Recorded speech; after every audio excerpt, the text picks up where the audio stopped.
Sports fans are some of the most fanatical and passionate people on the planet. They also are some of the most stubborn in their opinions when it comes to teams and players. For years, all fans could do was imagine what their team would be like if they were given the opportunity to run it. Then, a man by the name of Dan Okren came up with the idea of what he called rotisserie league baseball in 1980. This would birth a beast that no one saw coming. In the original rotisserie league baseball, there were 8 stats: batting average, home run, RBIs, stolen bases, ERA, wins, saves, and whip, which is walks and hits per innings pitch, a stat that Okren created. These 8 stats were accumulated over seasons of play, with players drafted at the beginning of the season. At the end of the year, the team with the most points won. In this chart, Team E had the most points at the end of the season, meaning that this team would win for that year. Soon, tons of baseball fanatics were playing rotisserie league baseball. The boom eventually happened in the 90s with the move from pen and paper to the computer, where all the box scores were recorded automatically. That, along with the crossover into football, the most popular sport, meant fantasy sports were heading towards the mainstream. One sports fan, Brett Weens, loves sports and fantasy sports alike. It really makes the game more interesting.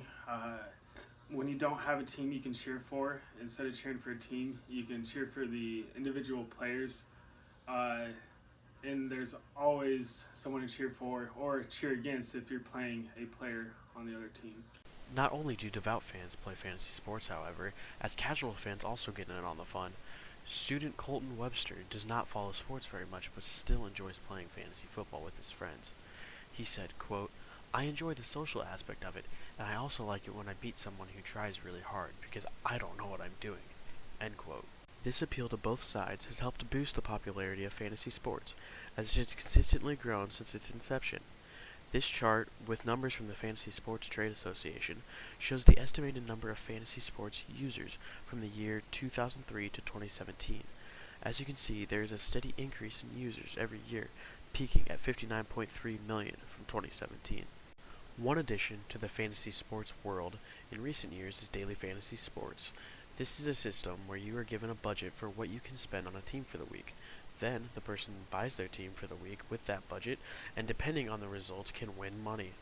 What daily fantasy sports proved was there is a way to seriously monetize fantasy sports. While before there were guides and such, not a lot of money was spent on them. Now, as evidenced from these numbers from the Fantasy Sports Trade Association, since daily fantasy sports became popular around 2012, money expenditures on all fronts has gone up astronomically. Fantasy sports has developed its place in the sports world by being able to adapt. Once a game with a small niche on pen and paper became a multi-billion-dollar behemoth over the internet. The addition of daily fantasy sports has only made its spot more secure. That, partnered with the growth from other sports outside of football or baseball, like soccer, basketball, or hockey, means that the best is yet to come for fantasy sports.